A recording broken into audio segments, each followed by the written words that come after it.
Is the Badgers class coming together nicely, or is there still some ground to make up? We got Brian Smith coming on. He's going to give you the BS report of where the Badgers are right now on recruiting. Let's go.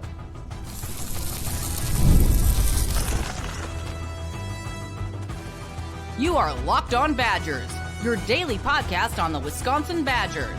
Part of the Locked On Podcast Network, your team every day. What is going on, Badger fans? Welcome to Locked On Badgers, your team every single day. Thank you for being every day or making this part of your daily routine. I'm your host, Ryan Harings. Today's episode brought to you by Monarch Money. Take control of your finances with Monarch Money. Use code LOCKEDONCollege at monarchmoney.com for 50% off your first year. We got the man coming on. We got Brian Smith coming on, Locked On's official recruiting insider, to talk DJ Bob, Ben Wenzel, Arthur Scott. We're going to hit on Reer, probably hit a little bit on Latimer and Ryan Hopkins as well. We get a loaded show. Let's get Brian on here. Brian, the Badgers got some defensive linemen. That's what we always talk about. We always talk defense lineman, quarterback, receiver. They picked up two of them. I want to start with DJ Baugh. I really like DJ Baugh. I like the upside. What'd you see with DJ Baugh when you turn on the film of kind of a high 3-star kid with some motor? I thought he was pretty well coached. One of the things that I've really shifted to in recruiting is polish, meaning if you don't have a lot of technique, coaches kind of get rid of you quickly. The guys that are just average players but have upside, you'll see teams still take those guys. But like if you can't just beat people off the snap, which DJ does, you're probably not going to be around at a Big Ten or SEC school very long. That's why I like this kid. He's been coached. And for those that don't know, Germantown, Tennessee is basically Memphis. It's a very high-end money area just outside of Memphis. Football means something there. So I'm not surprised he's been well coached. But athletic, changes direction well, knows how to use his hands. And I think with his frame, Ryan, 280 is a projectable number. It's probably a 3 technique long-term. And like in high school, I don't put it like right there. That's a good inside move. He dipped it. He stayed low. You can tell he's been coached. These are kids that, quite honestly, like you opened with, Wisconsin doesn't normally get. Like I'm surprised he's not headed to the SEC. And before this cycle's over, if he ends up getting recruited by other SEC schools, it wouldn't shock me either. Because like if he has a good senior year, he'll have guys come after him. I'm surprised Wisconsin got him out of Tennessee this early. This is a blessing for the Badgers. Probably plays as a sophomore, I would guess. I don't like projecting linemen to play as freshmen, but as a sophomore, I could definitely see it. Yeah, a couple things you hit on. I think there's some versatility here too. With his frame and his ability to get a little stronger, I think he can play a little on the edge. But I think maybe as an interior pass rusher on pass rushing situations with his ability to kind of split gaps, it feels like a guy that you could move around a little bit in a Tressel-Fickle system. Yeah, I mean, depending, short yardage, move him to the strong side and just play him at the end. Pass rushing, maybe you move him to nose guard, give the center fits because he's such a good first step player. Like right here, he overruns it, retraces his steps. Like he's got some instinct to him. I think he's a kid that most college coaches would say, we can trust this kid with what we teach him to do it consistently. That's the difference between who plays and who doesn't. College coaches are the most stubborn people on earth. Either you do it their way, you don't play. They'd rather lose than you not use their technique sometimes. It's ridiculous. But this kid just seems like he understands his role, and he just plays within what he's supposed to do, and he's consistent. That's pretty unusual for a high school player. So, again, well-coached, humble, and very athletic. He's got the frame, I think, to weigh 280. And Wisconsin is getting a gift here. It's like before the year, did you really think they were getting a kid from Memphis? I mean, I didn't. So this is a really nice pickup for the Badgers. Yeah, I always ask you this when you get a player like Bob. Last year we talked about a couple of these guys too. Samuel Ateju, we talked about this with. What is he missing where he's a mid 3-star? What do you look at his game and say, I'm curious how that looks going into next year? He's not filled out. Most linemen, it's harder to project. Like if I was to guess, he's a kid that will add a lot of weight. The guys that are ranked higher than him with the same skill level, they're just bigger. I mean, it's really this simple. I had a conversation with somebody, I'll leave it alone, that does rankings the other day, and we were talking about this same subject, but with receivers. Like size is hard to find, height like boundary receivers, etc. But the thing we were talking about is polish and off the field. Are you low maintenance? I know that's a big deal from the Shedeur Sanders thing, and he is not low maintenance. But that's what college and pro coaches want.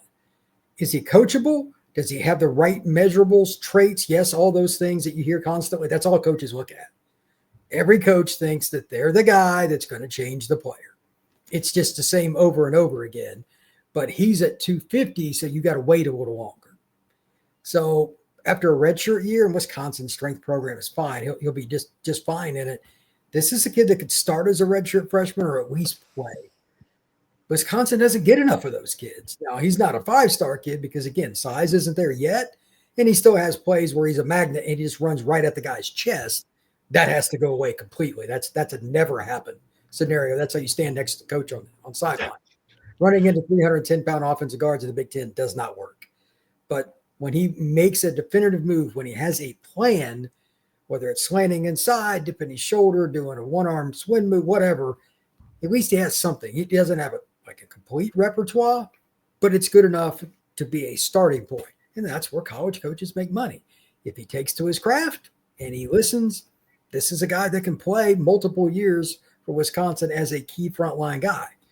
All that stuff is just on him and it's above the shoulders. When we rank these kids, we rank on what we see on film. We don't know them most of the time, especially a kid like Germantown kids. We don't get to see them very much. Like unless you're deep South, Alabama, Georgia, Florida, South Carolina, it's pretty much where all the scouts live for the most part because that's where all the camps and 7-on-7 is, or maybe Texas. We don't get to see the kids. So I assume being from that high school, he's a pretty good dude, and otherwise he wouldn't fit in very well there. So Wisconsin's getting somebody that's probably going to fit their culture too. So really like to pick up a lot. Love it, man. That's great stuff from Brian. Let's talk about the other defensive lineman they picked up. They picked up 2 this weekend off official visits. Then the other defensive lineman was Arthur Scott, 6'3", 290 pounds, coming out of Streetsboro, Ohio. What'd you see on film with Arthur Scott when you get up, break him down? Power.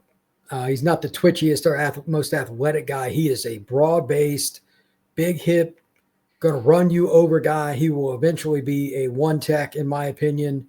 He's roughly 300 pounds now or over, depending on who you believe. I don't know if he's got the ability to be a dominant pass rusher at any point, but this is the kind of kid that Wisconsin's actually had some of.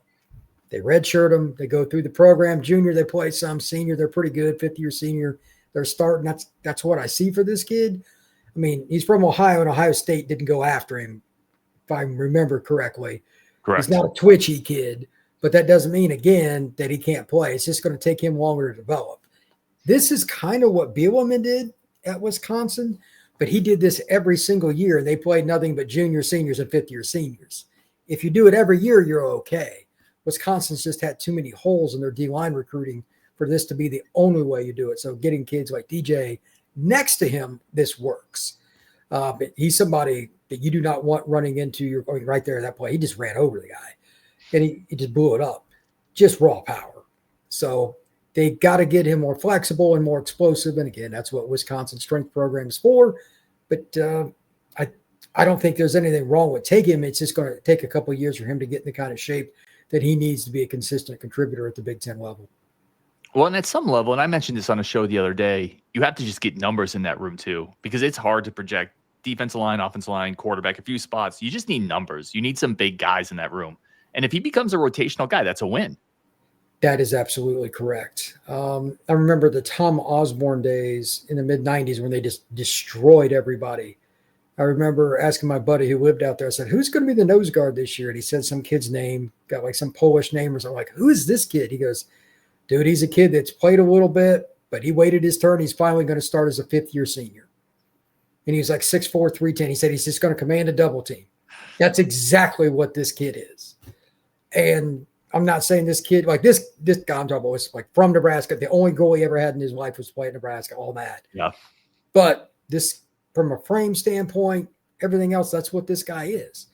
He'll be a rotational player until he's a senior, fifth-year senior, and probably start. That's okay. You don't have to, like, Ohio State, like he's from there. They're looking for first-round draft picks. They're being very, very picky. They can be.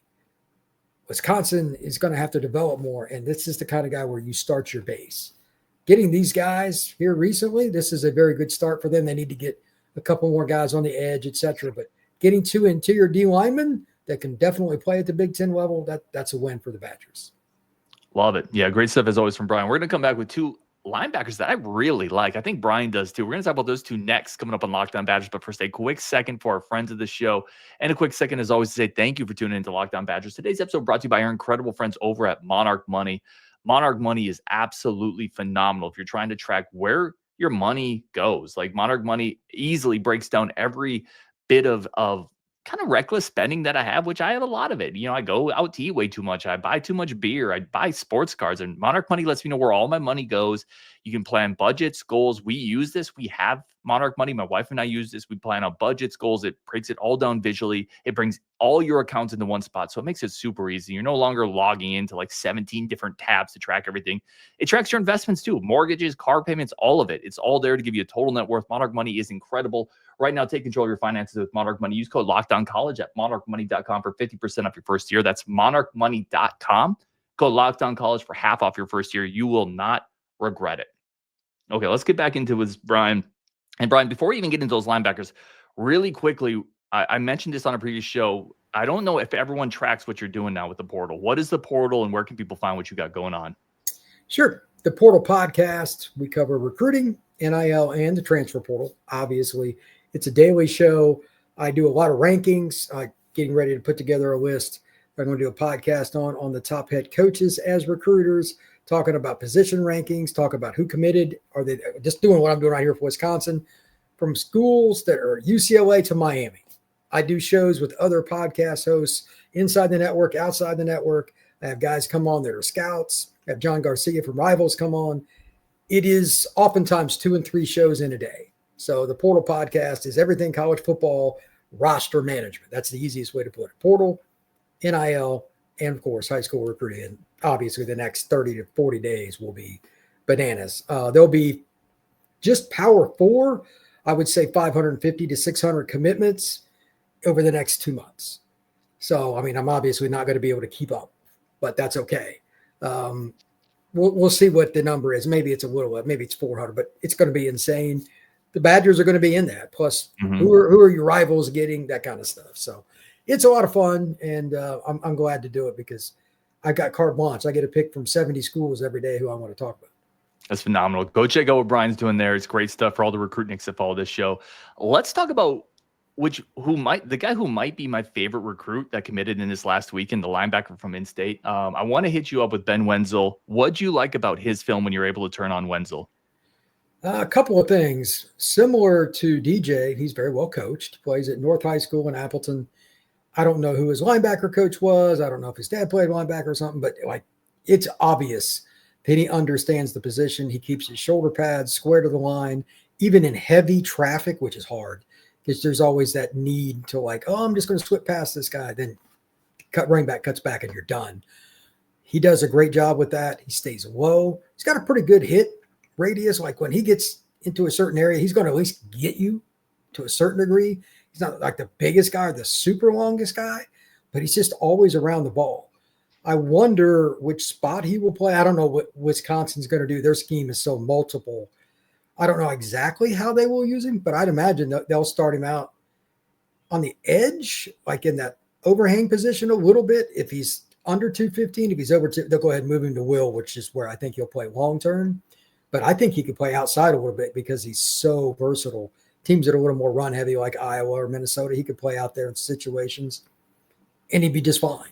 But most importantly, he's a lot more athletic than what he's probably going to get credit for. He's a white linebacker from Wisconsin, so he's going to get underrated. Let's just call it what it is. He can run, and he is very athletic laterally. That is the difference between being able to play on first and second down and being a third down where the other team circles you in the film, meaning this is the guy we want to attack. He's athletic enough to cover people on third down. If you can get a kid like that in state, that's exactly what like Barry Alvarez is applauding this. You know what I mean? Like this is the kind of guy that he would have loved. And finally with him, you can tell it means something. Like the way he plays 100 mile an hour, football means something to him. You can't teach that. Now also plays on special teams, right? Blocks kicks. Like those kids that play on special teams just have a little bit of I give a crap to them that I really like. I also, one thing I mentioned, I was watching film on this, and I want to get your take on it. He really seems like he sees the game pretty well. He trusts his eyes because when he sees something, he goes north-south quick. He explodes. And obviously we're watching the highlight film here. but it feels like he has a great just sense of the game, understanding where he's supposed to go. Yeah, I don't disagree. He's not a guy that hesitates. See it, chase it, hit it. That's what linebackers are supposed to do. He's got a little Chris Spielman in him, like that kind of mentality. There's nothing wrong with that.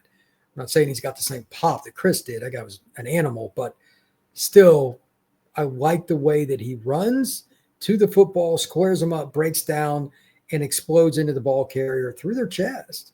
He has been coached, again, really, really well. And when he can't get there, he'll at least clog up the hole and create some havoc. That, like that play right there, we're watching this on YouTube in case you're just listening, but he gets to the outside and chases down running backs, screens, quarterbacks on the edge. He loves it. Wisconsin is pretty well known for this. This is something you should expect at Wisconsin, but it's not a given. I don't know the last time they had somebody this instinctive, this athletic from in-state. When was the last in-state linebacker they had that was a dude? Yeah, probably Leo Chanel, right? A couple years ago, they had Chanel, who obviously with the Chiefs now. He's just a freight train. Chanel is just total Wisconsin, like country strong guy. Yeah, but there's not like this dude's athletic, and I'm glad that you pointed out, linebacker from Wisconsin, he's not going to probably get the credit he deserves. If he's playing in Tennessee, if he's playing in a bigger area, I think this is probably a guy, and he just picked up an Oklahoma offer before he committed to Wisconsin. Oklahoma came in and offered him. This feels like a guy who's a borderline 4-star type prospect if he's in maybe a different part of the country. Brent Venables has made a living off 3-star linebackers that ended up being all ACC second team, etc. There was a kid at Tampa Jesuit that I knew. Now he's like the leading tackler or whatever at Clemson. Like he was part of it because they use that same scheme. Like nobody really wanted him locally. He went to Clemson and played right away. Yeah, it's the same thing. If you're super instinctive, and Jesuit's one of those programs, really well coached. If you're instinctive and you can take on a lot of playbook, and Clemson and Venables defense is that way too, kind of like they've got in Wisconsin. There's a lot to that defense. If you can take it on and you've got lateral quickness, there's a home for you. But it's not for everybody because that's a lot of work. Let me hit you on one other linebacker, and I know you posted about this previously. He committed a few weeks ago, Aden Reer, the linebacker coming out of St. Xavier, Ohio, Cincinnati, Ohio, right? Cincinnati. Yeah, Cincinnati, Ohio. St. X is a great program. What'd you think of him? 6'3", a little smaller, about 215, 210 right now, but runs pretty well. What'd you like on the film with Reer when you got a chance to break him down? Length, athleticism, and playing at St. X, that's a program where, like, Friday night, you're a part of the St. X family in any way, shape, or form, and you're at the game. Like, that's like they put kids, like Luke Kuechly played there. Like, it's a big deal to come from that program. Rocky Boyman played there. A lot of NFL guys. They have that. And like Penn State and Ohio State and Notre Dame, everybody recruits that school. It's an automatic stop for the Big Ten big boys. So that's good. And he's a kid that they kind of move around. Like he'll come off the edge and he'll also drop. He'll mix it up. He can chase down. But I like his length. Like there's nothing wrong with Wenzel, but I think Reer has more of an upside because his frame's just wiry and long. I don't want to say basketball frame. He's not 6'6", but like his length is probably better than his height, if I was to guess. And with his springy athleticism, I don't know how big he'll get, but maybe at least on 3rd and 7, they can use him in a bevy of different ways to get after the quarterback. Part of that will be an inside linebacker probably. And that could be your 1-2. Maybe, I don't know which one plays Mike at some point, but one of them plays Mike, the other one plays Will. And they're firing blitzes and stuff because they're both athletic and instinctive. That's a winning formula. And especially since you're not going to out-recruit Penn State, Michigan, Oregon, those schools anyway, you got to be really good at those positions where you can just overwhelm teams. It's hard to do at linebacker, but if you've got guys this instinctive, you can do that. A few of the teams this past year, I mean, like Sonny Styles at Ohio State, et cetera, they just killed people with blitzes. Notre Dame did that. Penn State did that. Why not the Badgers? It's the same kind of thing. No, I love it, man. And I like the athleticism there. We're going to take one more quick break. We're going to come back and talk about a massive running back target for the Badgers in Amari Latimer. Brian has seen him. What is Brian's thoughts? Plus, we're going to touch on the way out with Ryan Hopkins. That's coming up next on Locked On Badgers. But first, a quick break for our friends of the show. A quick second to say thank you for tuning into Locked On Badgers as always. Brian, let's start with Amari Latimer. Just came on the official visit. a loaded offer list, big-time running back coming out of the South. How good is he? I was at a high school recently in Atlanta. A buddy of mine is a coach there, and I was just banging his head on some names. I took him outside before practice at like a 5-star DN kid I was there to see, but we all knew he was good. I'm like, who are the kids in Atlanta, blah, blah, blah. And he asked me about Latimer, and he says, who's after him, this, that, and the other? I said, he might go to Wisconsin. He said, Wisconsin? He goes, he was the best running back in Georgia last year. Now, I didn't necessarily agree with that. That's debatable, but he was one of the best players I saw. In the game that I went to, I was going to see the Auburn tight end commitment, and his team got bushwhacked by Latimer, and that squad. Sandy Creek's just got guys everywhere. And Latimer may not even be the best player on his team. It's insane. They've got defensive end, safety, everywhere. Every position they've got a college football player. But like he ran over guys, he made guys miss, and he was an every down back. Like he just didn't seem to get tired. And the team he went against was physical, well coached. They just brought up a coach from the state of Florida that had won a state title. They knew what they were doing, and it didn't matter. Put 7 in the box, didn't matter. Throw a screen, he would catch it out of the backfield, he would block. And I'm like, this kid's the best player on the field tonight. And I talked to him a little bit after, pretty quiet kid, but like he's just built like a running back. He's 195, 200 pounds, and his explosiveness and ability to cut were really, really impressive. So, I mean, it's impressive to find somebody that is going to be able to make an instant impact at the Big Ten level. But I think he would be one of those guys. It doesn't happen every day, and I'm not saying it's a lock, but playbook and all that. But Latimer has enough size, enough quickness, and he's all around. He'll catch and he'll block that. I think he'd have a chance to play pretty early. And like Wisconsin's got some pretty good running backs. But it's the kid from is he Maryland? I forget which one. Dylan Jones, who we talked about a lot 2 years ago. Yeah, like he's probably as good or better than him at this stage. Like that, I think Jones has got a chance to play in the NFL. I think Latimer would be the second best running back on the roster, just physically talented in year one. And to be clear, again, college coaches, either you do it my way or you sit, and freshmen don't do it their way very often. I don't expect him to play a ton. Dupree and some of those other guys will probably play, but by his sophomore year, after he learns the scheme, his sophomore year, he's probably going to take carries away from some people if he goes to Wisconsin. His breakaway speed and his all-around ability, it's kind of hard to find guys like that for Wisconsin. What would that, from a national perspective, what would that say about Wisconsin going into Georgia, getting that guy? Texas is after him. Georgia's, I mean, he has got basically every offer he wants at this point. What would that say nationally for Wisconsin to land that recruit? I would probably get a lot of comments from my buddies in Georgia and stuff. Like I live about an hour and a half from him, but like Chad Simmons lives right around the corner from him and some other people. Again, the Georgia area, Florida is where all the scouts live. I would get some random comments. I'll probably get it. Like if he committed in the next couple of weeks, I'm going to be in Florida, going to be at the Rivals 5-star, etc. It's possible that I'd hear his name just randomly because like nobody expects, especially the guys down south, they do not respect schools like Wisconsin at all. They don't, because they just can't get the skill players and the big linemen, like big D linemen. Getting that kid would turn heads, and it should, because this is the guy that they don't ever get. You know what I mean? Like from down south, maybe the last elite running back from down south they got. Not good, elite. I don't think they ever have. I'm probably going to miss somebody, but it's all New Jersey backs, Midwest backs. That's what I mean. They don't like it's hard for them to even get a guy. James White's from Florida. So they're he was St. Thomas Aquinas. He wasn't an elite guy, but that was a load. Like they had like multiple D1 running backs on that roster. They did. They had they had the dude who went to Clemson too. I'm blanking on his name in that same team. Yeah. They had it's St. Thomas Aquinas.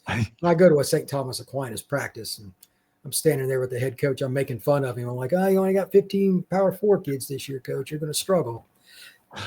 That's awesome. But 15 would be low for them. But I think that Wisconsin's making an effort to recruit more down south. If they can just get 5 or 6, they'd be in a lot better spot. And now they got like the quarterback from California and stuff. It's the only way they have any chance at all. It is, because there's just the state of Wisconsin is just subpar for high school recruiting, and they got to recruit for a lot of programs recruit Chicago. Even SC and Miami are recruiting Chicago now.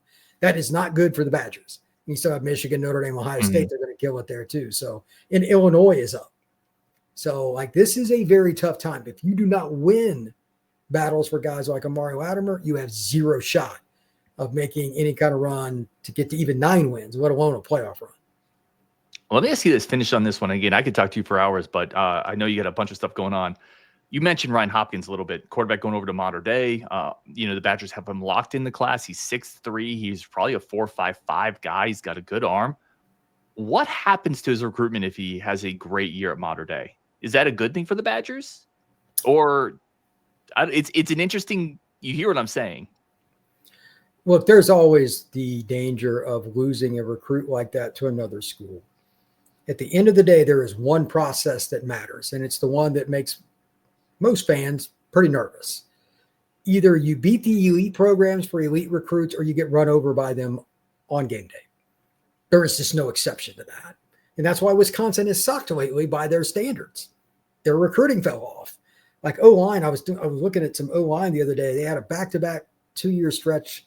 They got like 3 linemen. Mm-hmm. What in the world is going on in Wisconsin?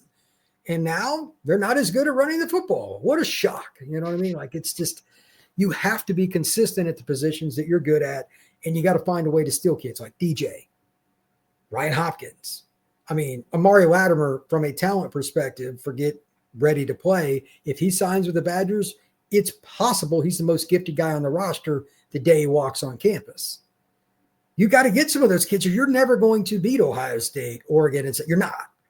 Especially the way they're recruiting now. Like, I know everybody talks about the NIL. It's kind of spread it around a little bit, and that's true.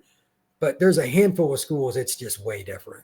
And to have any chance, you've got to have a messiah, a quarterback and or running back if you're Wisconsin, and the O-line recruiting's got to hit high gear again. But they're trending in a better direction. And I know this is a sore spot. Like, Minnesota's been killing it on the recruiting trail by their standards. I know you guys hate them, but they've earned it. They've improved as a program. They've taken kids away from Wisconsin. Those kinds of things. Like, Latimer can help you make up for that because his God-given ability, one-on-one in the open field, there aren't many DBs going to tackle him.